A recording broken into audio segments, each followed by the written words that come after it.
बोले क्या हो गया?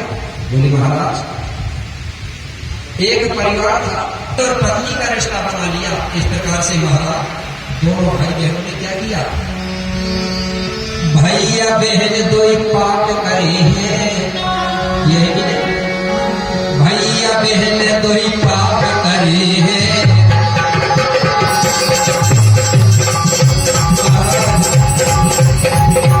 जिन्हें देख भैया पाप करे हैं,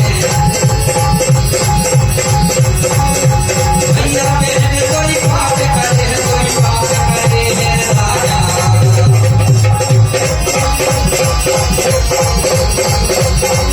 जिन्हें देख भैया पाप करे हैं, जिन्हें देख भैया पाप करे हैं, जिन्हें देख भैया पाप करे हैं। जब भाई बहन पति पत्नी बन गए तो उनके माता पिता को अच्छा नहीं लगा। उनके माता पिता ने क्या किए? अपने प्राण त्याग दिए, आत्महत्या कर ली। शादी विवाह कैसे करना चाहिए आगे लोगों को कुछ भी पता नहीं। बोले महाराज जिस राजा के राज में सामाजिक व्यवस्था नहीं होती है, जिस मुखिया के गांव में सामाजिक व्यवस्था नहीं होती है, तो सबसे पहले दोषी उस गांव का मुखिया होता ही नहीं होता। क्योंकि सबसे पहले उस मुखिया का काम होता है कि सबसे पहले गांव की सामाजिक व्यवस्था को सही बनाए रखना। आज का मुखिया कौन है कि नहीं? पटेल होते हैं, मुकद्दम होते हैं, मुकद्दम होते थे ना। और आज के जो पंचायत के मुखिया सरपंच होते तो राजा का एक काम होता है कि सबसे पहले सामाजिक व्यवस्था को सही करें। अगर सामाजिक व्यवस्था सही रहेगी तो हमारे समाज में मर्यादा सम्मान रहेगा।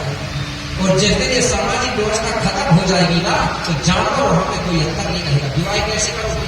जानवरों में से, फिर हमें में कोई अंतर नहीं रहेगा।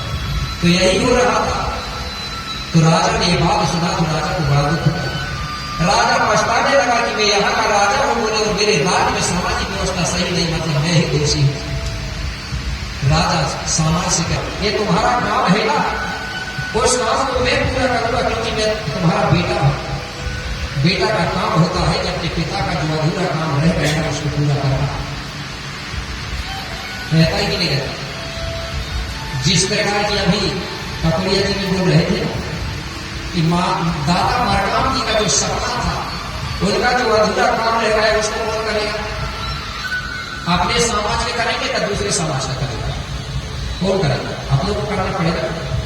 बेटा हो तो ऐसा हो जो बाप के काम को पूरा करने के लिए तैयार हो, नहीं तो शादी तक के साथ ही रहेंगे।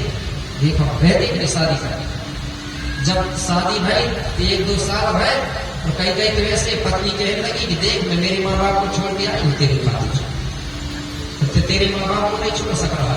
उसका भी दिमाग खराब हुआ कि तेरे माँ बाप को छोड़ के आई है मेरे खातिर, तो मैं भी तेरे खातिर मेरे माँ बाप को नहीं छोड़। ऐसा करते हैं। तो मेरे भाई जो दादा मरकाम जी है और मोतीराम करवाली जी है, इनका सपना तो पूरा कौन करेंगे? सभी लोग करेंगे ना? सही बोल रहे हो? एक बार हाथ उठाना सच्चे दिल से, सभी करेंगे। याद रखना, जो दादा मरकाम और मोतीराम करवाली के पदमार्ग पर चलेगा ना, वो अपने जीवन में सफल होते रहेगा। और जो इन लोगों का विरोध करके चलेगा, जीवन सफल नहीं होगा। नीति रखना, ये कोई साधारण चीज नहीं है। देखिए एक महाराष्ट्र का है, एक छत्तीसगढ़ का, लेकिन उनका नाम तो देखिए हीरा और मोती। इसलिए मैं कहता हूं गोंडवाना में सुंदर है 2 नाम, याद रख लेना, ठीक है? गोंडवाना में सुंदर है 2 नाम, एक है मोतीराम कंगाली और दूसरा है हीरा सिंह मरकाम। जोरदार कदम। तो मेरे भाई गोपाल बाबा यही कह रहा है कि पिताजी मैं तुम्हारा काम को पूरा करूंगा, तो आप लोग भी कहेंगे कि दादाजी प्रणाम दिए, हम तुम्हारा काम को पूरा करेंगे। तो गोपाल बाबा ने जब ऐसा कहा तो तुलसी राजा कहने लगा, बेटा पुत्र हो तो मेरे बेटा जैसा हो, जो मेरे काम को अधूरा को पूरा करने के लिए तो तैयार है। गोपाल जी इसके लिए मुझे घर छोड़ना पड़ेगा। बोले बेटा अगर घर छोड़ना भी पड़ेगा समाज के लिए तो छोड़ दो। बोले हम आपको आशीर्वाद देते हैं, तुम जाओ समाज के लिए काम करो। गोपाल बाबा ने तुरंत पिताजी के चरणों में सेवा जुहार किया, मतलब प्रणाम किया। तो